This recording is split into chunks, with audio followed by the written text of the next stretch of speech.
A very good day, ladies and gentlemen. Thanks a lot for making me part of this activity. My presentation today concerns heritage, that is a central concept for constructing identity and managing disputed territories.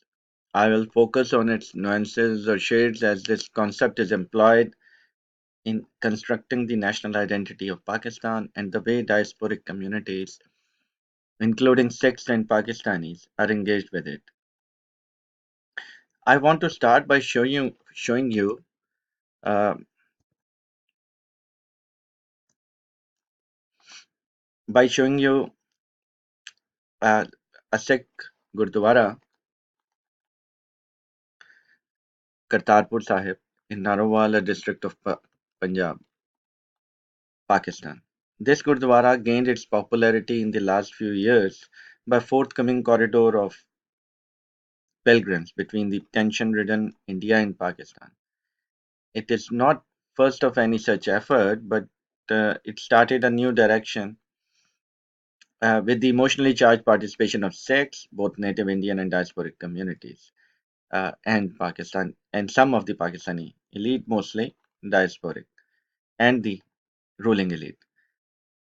The Gurdwara Kartarpur Sahib corridor in Pakistan is going to be linked by a bridge and a road to another Sikh Gurdwara of Dera Baba Nanak Sahib in India.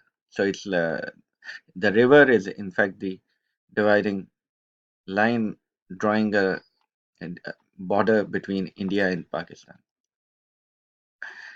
This corridor making activity is popularized in Pakistan as religious tourism, and it is being linked with the heritage of Pakistan.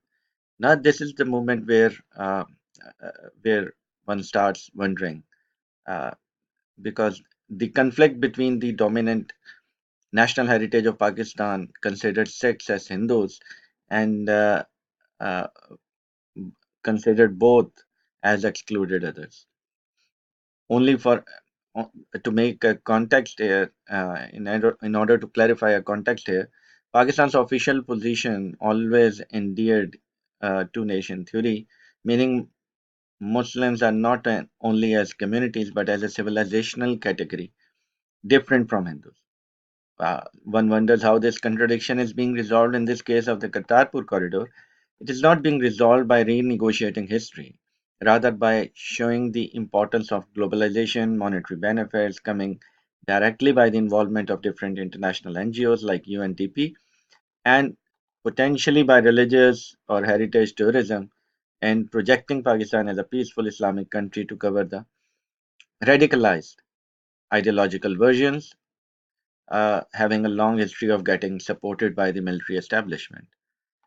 Briefly, it is an insertion to dominate the cosmopolitan heritage of on Pakistan. Um, is this the first step? Is this the first step? The state of Pakistan is playful with the heritage? The answer is no. Let me resurface for you the way heritage is remembered.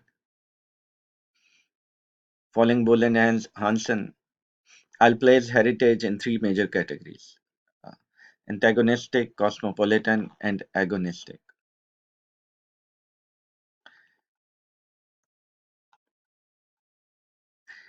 Antagonistic memory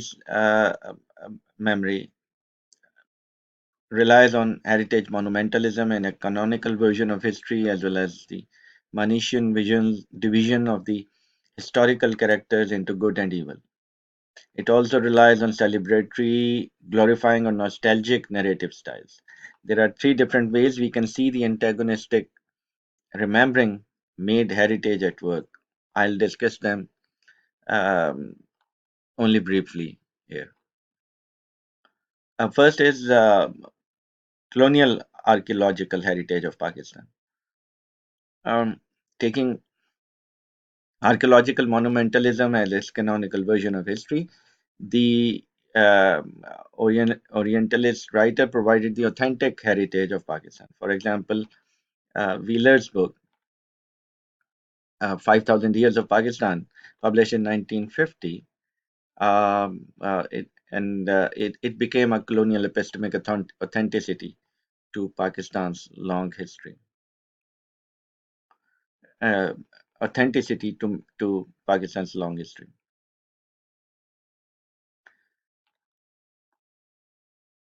So second is Muslim archaeological heritage, giving focus on the ideological separateness of Muslims. This position twisted the Orientalist authority and although linked Pakistan's history with the 5,000 years, but with an emphasis on Muslim rulers of India, and while ignoring the critical period of 47 partition and communal violence. It highlighted the achievements of Mughal rulers and stressed the Muslim literati with monolingualism, provincial folklores without the presence of non-Muslims, Muslim art forms such as calligraphy, and Muslim music such as Qawwali and Ghazal. While uh, yeah, third is heritage as work for Islamic heritage. It stresses the need for reforms by finding sociality lacking the true spirit of Islam. It ensured that not only the archaeological remnants but also the intangible cultural heritage are distinct from Hindus. It remains in two forms: modern reformists. It is to change the modern reformist is to change the character of the traditional sacred sites such as shrines by bracketing them as work sites and by nationalizing and introducing reforms on them for sometimes welfare purposes and some other purposes. Uh, other than their customary pluralistic functions. It emphasizes on the globalization process and tries to realign intangible cultural heritage with the modern world. Historically speaking, it introduced the this form of this form of heritage making activity has also introduced television um, and television industry and promoted cinema, filmmaking, and opened up society for international tourism. Its second form is mosque-based architectural heritage, and it emphasizes on Islamic cultural symbolism, especially mosque, parda for females, Hajj as a Muslim pilgrimage, and distinct family values, distinct from the Western values.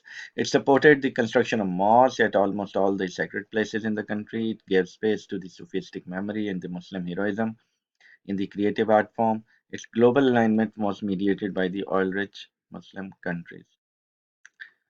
Uh, so it was all about antagonistic heritage. Now, the second form in which heritage one can see heritage in Pakistan is cosmopolitan heritage. We know Bull and Hansen defined the cosmopolitan memory as that emphasizes the human suffering of past atrocities and human rights violations and represent good and evil in abstract terms. Its expression uses reflexivity, regret, and mourning.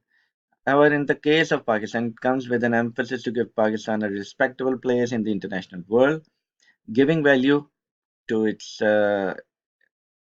agencies, or for example, aligning with the UNDP and UN World Heritage, giving space to capitalism or market economy, and uh, have savvy for technological advancement.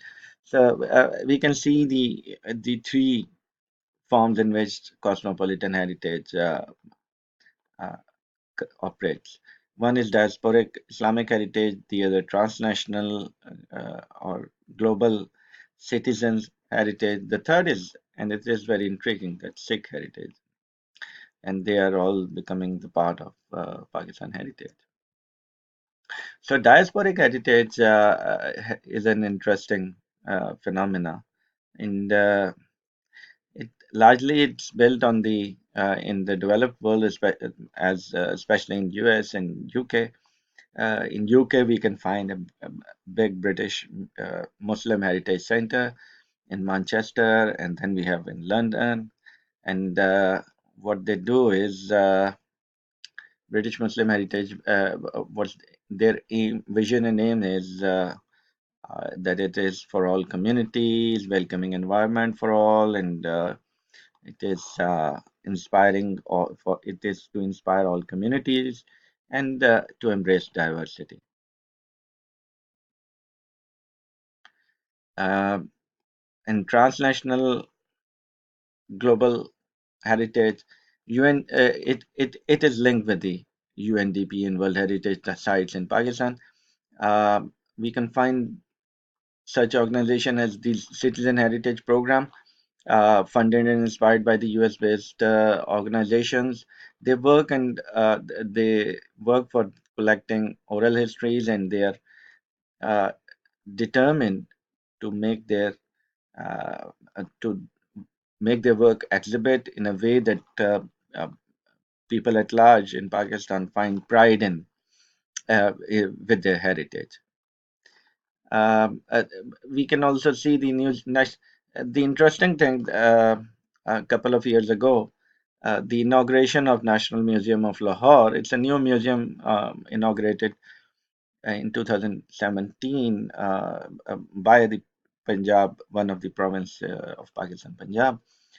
Punjab's chief minister in Lahore, and standing beside him was Sharmeen Obaid.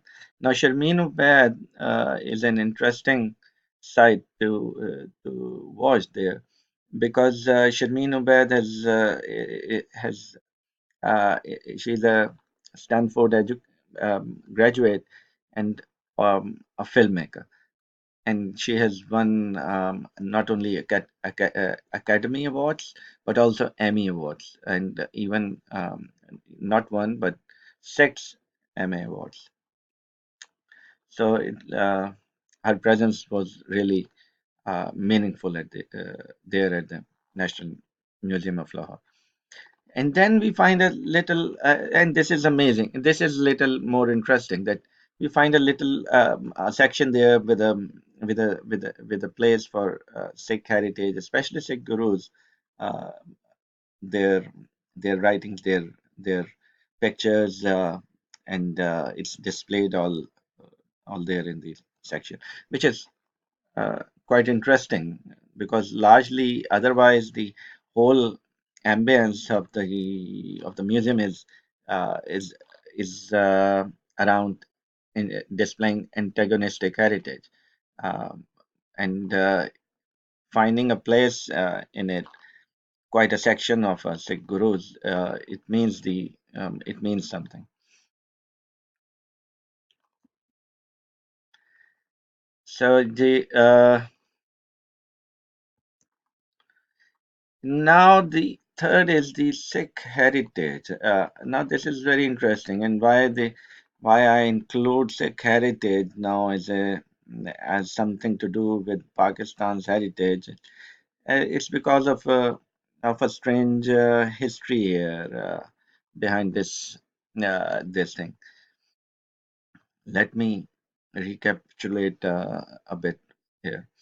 Uh, It's, uh, it's after the Operation Blue Star that crushed mercilessly the religious political movement for distinct Sikh identity that is non-Hindu. The Sikh diasporic community constructed a transnational image of Sikh heritage.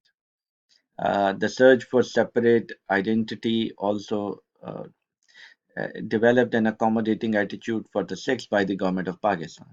And interestingly, it all started during Ziaul period. The person who's behind all largely conservative Islamization in Pakistan, and mm, so, but he was very sympathetic about the Sikh movement in Punjab, because it was for us for separating.